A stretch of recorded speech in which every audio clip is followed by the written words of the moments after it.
आज की इस वीडियो में हम लोग बात करेंगे जीन्स ऑनलाइन सेलिंग बिजनेस के बारे में। जी हाँ, तो पहले मैं आप लोगों को हाइलाइट्स बता देता हूं कि इस वीडियो में हम लोग किन किन बातों पे खास ध्यान देंगे, क्योंकि ये वीडियो देखने के बाद आप लोगों को बहुत ज्यादा मार्केट रिसर्च करने की जरूरत नहीं पड़ेगी। तो पहला है कि ब्रांड। हम में से कई लोग अपना काम तो स्टार्ट करना चाहते हैं, लेकिन सबके दिमाग में ये होता है कि ब्रांड नेम जब तक रजिस्टर्ड नहीं कराएंगे, यानी 10-20 हजार का रजिस्ट्रेशन में खर्चा जब तक नहीं करेंगे तब तक काम नहीं हो सकता है। तो ये बात बिल्कुल गलत है। आप अपना काम स्टार्ट कर सकते हैं। अगर आपका ब्रांड रजिस्टर्ड नहीं है तो भी आप लोकल प्रोडक्ट्स के साथ काम स्टार्ट कर सकते हैं। अगला है कि आपका बाइंग प्राइस अगर 300 रुपए है और सेलिंग प्राइस 1000 रुपए, बीच में 700 रुपए का मार्जिन है, तो आप उसको फ्लिपकार्ट या अमेजोन पे बेचते हैं तो उसमें कमीशन, फिक्स्ड फीस और भी कई तरीके के जो चार्जेस होते हैं वो सारे कटने के बाद आपके हाथ में कितना पैसा बचेगा। और आप जीन्स होलसेलर या मैन्युफैक्चरर से परचेस करते हैं तो आपको किन किन बातों का ध्यान रखना है, और कुछ 2-3 पॉइंट्स में आप लोगों को ऐसे बताऊंगा कि आप लोगों को अपने होलसेलर या मैन्युफैक्चरर से सीधे तौर पे बात कर लेनी है, क्योंकि जो नए लोग होते हैं उनके पास ज्यादा नॉलेज नहीं होता है। अपना इन्वेस्टमेंट करके वो पैसा ब्लॉक कर लेते हैं, इस कारण रिटर्न्स भी आते हैं और बहुत ज्यादा लॉसेस भी होते हैं। तो ये सारी चीजें और भी कई सारी चीजें जो है मैं आप लोगों को लैपटॉप स्क्रीन पे ले जाके सारी चीजें एक एक करके अच्छे से समझाऊंगा। तो उम्मीद करता हूं कि आप लोग वीडियो में आगे मेरे साथ बने रहेंगे।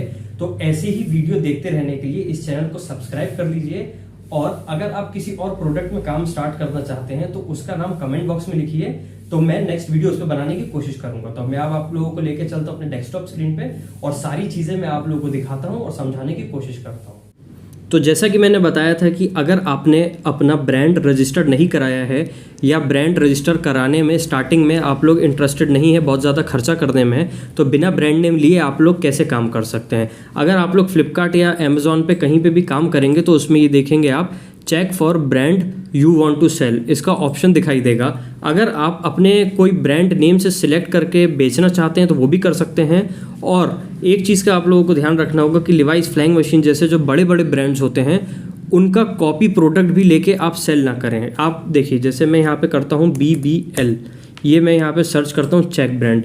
अब यहाँ पे ये देखेंगे तो ये ब्रांड नेम अवेलेबल है, यानी इस ब्रांड के अंदर मैं इस प्रोडक्ट को बेच सकता हूँ। इसमें मेरे को रजिस्ट्रेशन का खर्चा करने की अभी कोई ज़रूरत नहीं है। और दूसरी चीज़ कि अगर आप इसमें सेल करेंगे तो लिवाइस, फ्लाइंग मशीन जैसे बड़े बड़े जो ब्रांड्स होते हैं उनका ध्यान रखें कि उनके कॉपी लेके ना आए आप लोग बेचने के लिए। जिस भी होलसेलर या मैन्युफैक्चरर से आप लोग परचेस करेंगे प्रोडक्ट्स को, वो ब्रांड्स उनके ही होने चाहिए, तो उसको आप इसके साथ बेच सकते हो, इस नेम के साथ। ठीक है। अब दूसरा मैं आप लोगों को बताता हूँ कि 300 रुपये का अगर आपने प्रोडक्ट परचेस किया है और उसको 1000 रुपये में आप लोग सेल करते हैं तो आपको कितने तरीके के चार्जेस कट के आपको हाथ में पैसे मिलते हैं। तो ये मैं आपको नेक्स्ट दिखाता हूँ।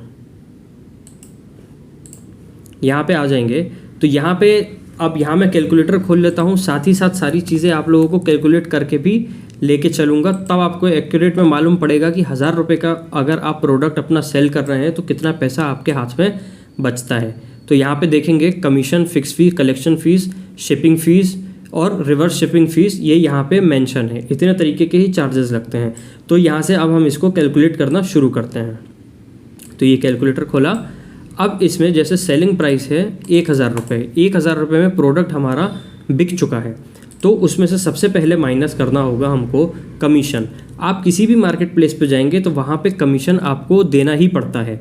जैसे यहाँ पे आप देखेंगे कि हम 1000 रुपये में बेच रहे हैं अपने प्रोडक्ट को, ये देखिए, तो यहाँ पे पहले ही मेंशन किया हुआ है कि यहाँ पे 15% इसमें लगेगा। तो इसमें से मैं जो 1000 रुपये हमारा सेलिंग प्राइस है उसमें से 15% मैं माइनस कर देता हूँ। तो इसमें अभी आ रहा है 850। 850 आने के बाद फ़िक्स फ़ीस भी लगती है। अगर हम अपना प्रोडक्ट डिलीवर करते हैं तो उसमें फ़िक्स फ़ीस भी हमसे चार्ज करता है कोई भी मार्केट प्लेस। ठीक है। तो इसमें 1000 रुपये में अगर हम अपना प्रोडक्ट बेच रहे हैं तो यहाँ पे देखेंगे कि यहाँ पे 30 रुपये हमको फ़िक्स फ़ीस इसमें शो कर रहा है। तो इसमें से भी माइनस 30 रुपये कर लेंगे।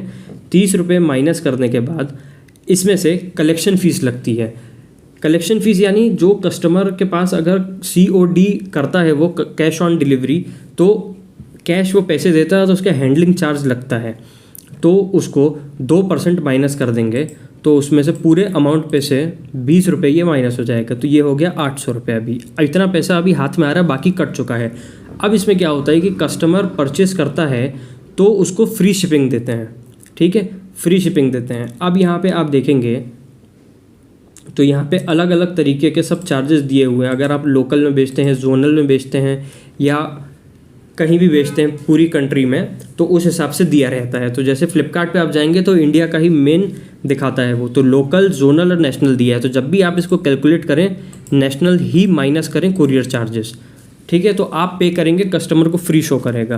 तो ये हो जाएगा 732 रुपये आपके हाथ में, ठीक है, 732 रुपये आपके हाथ में हो गया। अब इसमें आप देखेंगे कि कोई भी दूसरी तरीके का चार्ज नहीं है इसमें कि वो आपसे काटा जाएगा, ठीक है। तो अब इसमें हो गया 732 रुपये टोटल एक जीन्स का हमारे हाथ में आ रहा है, जिसको 1000 रुपये में बेचा गया है, ठीक है। अब इसमें से और भी चीज़ें हैं छोटी छोटी जो हम लोगों को माइनस करनी होंगी, जैसे पैकेजिंग रहेगा, लेबलिंग रहेगा, तो ये लगभग 10 से 20 रुपये का पड़ता है। तो फिर भी इसको राउंड फिगर में 30 रुपये मान के मैं डिडक्ट कर लेता हूँ, ठीक है। तो यहाँ पे देखेंगे 702 रुपये हाथ में बच रहा है एक प्रोडक्ट बेचने पे।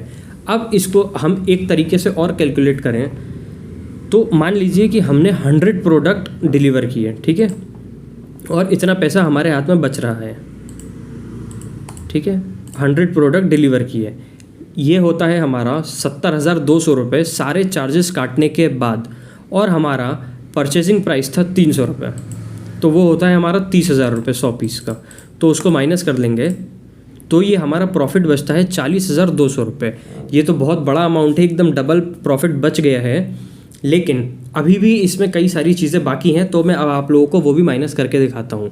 तो जैसे मैंने इसमें आप लोगों को बताया कि शिपिंग फ़ीस थी 65, और भी जो चार्जेस थे वो आपको 280 रुपये के आसपास यहाँ पे लग चुके थे। लेकिन मान लीजिए अगर किसी कस्टमर के पास गया, कस्टमर ने वो प्रोडक्ट को रिसीव नहीं किया, और अगर रिसीव कर लिया उसको पसंद नहीं आया, तो भी हम लोगों को रिवर्स शिपिंग फ़ीस देना पड़ता है। तो वो जैसे मैंने 65 रुपये आप लोगों को इसमें बताया था कि इतना चार्ज लगा है, तो रिवर्स में थोड़ा कम ही लगता है, तो उसको भी एक बार देख लेंगे, फिर हम इसको कैलकुलेट करेंगे, ठीक है।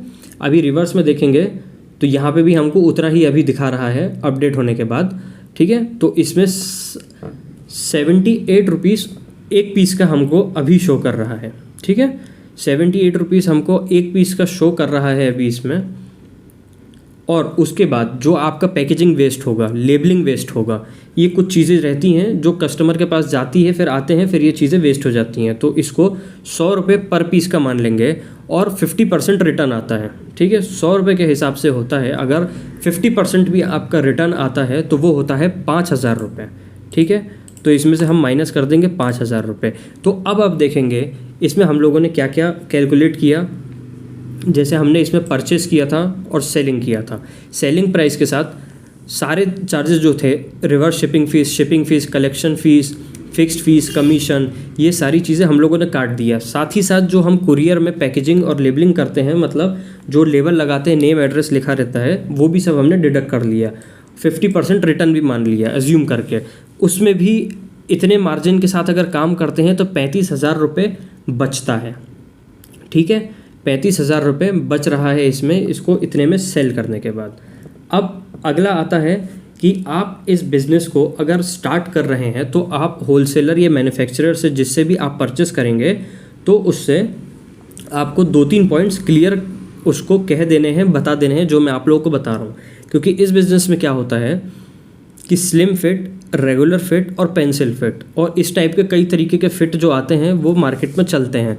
तो आपको अगर ऑनलाइन बिज़नेस करना है तो आपको अपने मैन्युफैक्चरर से या होलसेलर से सीधे बात करनी पड़ेगी कि वो आप उनसे परचेस करेंगे, लेकिन जो वो साइज़ आपको देंगे वो रेगुलर फिट में ही साइज़ देंगे। क्योंकि इंडिया में ज़्यादातर लोग रेगुलर फिट का ही जीन्स पहनते हैं। रेगुलर फिट यानी एक स्टैंडर्ड साइज़ होता है, और जो नैरो बॉटम स्लिम फिट होता है ये एकदम पतला सा होता है। तो कोई हेल्दी आदमी भी ऑर्डर कर सकता है, कोई नॉर्मल आदमी भी ऑर्डर कर सकता है। तो अगर आप इसको रेगुलर फिट में ही बात कर लेंगे उससे, तो आपके रिटर्न के चांसेस काफ़ी कम हो जाएंगे। और एक और पॉइंट मैं आप लोगों को बताता हूँ कि आप लोग इस बिज़नेस को पार्ट टाइम कैसे करेंगे।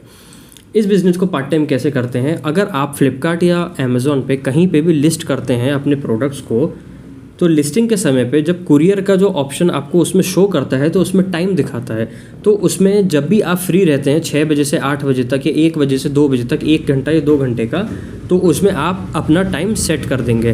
तो जब भी आप उस टाइम में फ्री रहते हैं वो टाइम उसको सेट कर देंगे और उसी टाइम के बीच जो कुरियर बॉय होता है वो प्रोडक्ट को पिकअप करने आता है उसी बीच में। और बाकी पैकेजिंग वगैरह अगर आपके पास ऑर्डर आता है तो आप लोगों को रात में सारी चीज़ें करके रख लेनी है। ठीक है, तो उम्मीद करता हूँ कि वीडियो आप लोगों को पसंद आया होगा। वीडियो पसंद आया हो तो लाइक शेयर सब्सक्राइब कीजिए, अपने दोस्तों के साथ इस चैनल को शेयर कीजिए। मिलते हैं नेक्स्ट वीडियो में। अगर आपका कोई भी कन्फ्यूजन सवाल हो तो इस वीडियो के कमेंट बॉक्स में मेरे से पूछिए, और अगर आप किसी और प्रोडक्ट के बारे में वीडियो देखना चाहते हैं तो वो भी आप कमेंट बॉक्स में लिखिए। धन्यवाद।